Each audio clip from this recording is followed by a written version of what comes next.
জবরদস্তিমূলক শরিয়ার নামে সারা ওয়ার্ল্ডে যে এক্সারসাইজ হচ্ছে, সেটা ইসলামের উপর চাপিয়ে দিয়ে সারা দুনিয়াময় একটা ইসলাম ফোবিয়া সৃষ্টি করেছেন।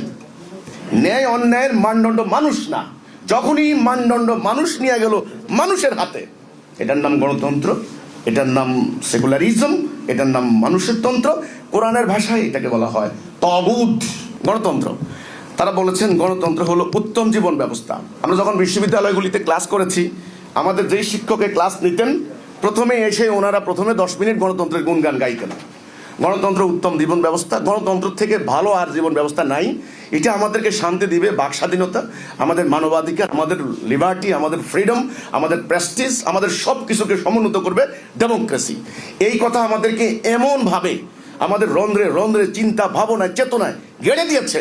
আজ পর্যন্ত স্বাধীনতার পর 55 বছর গণতন্ত্র নামক এই শিশুর জন্মই তো দেখলাম না আমি। গণতন্ত্রের মূল কথাটা হলো জনগণের সভরেন্টি, জনগণের সার্বভৌমত্ব।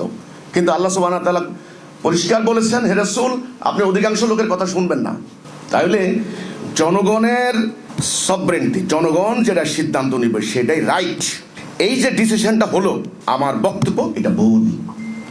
আল্লাহর সিদ্ধান্তটাই হলো রাইট।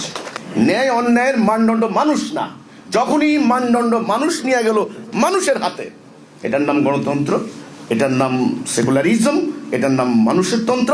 কোরআনের ভাষায় এটাকে বলা হয় তাগুত গায়রুল্লাহ। কোনো মুমিন তাগুতকে মানতে পারে না। আল্লাহ কোরআনে বলেছেন যে তোমরা তাগুতকে অস্বীকার করো, তাগুতের বিরুদ্ধে লড়াই করো, আল্লাহ কোরআনে বলেছেন।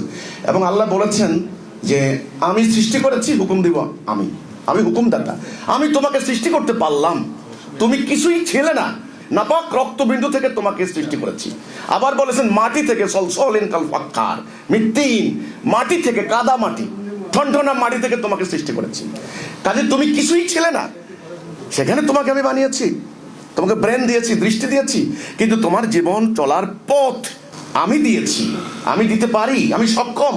এটার নাম শরিয়া। আজকে কেউ বলে শরিয়া চাই না, আমেরিকার ডরে, ইংল্যান্ডের ডরে।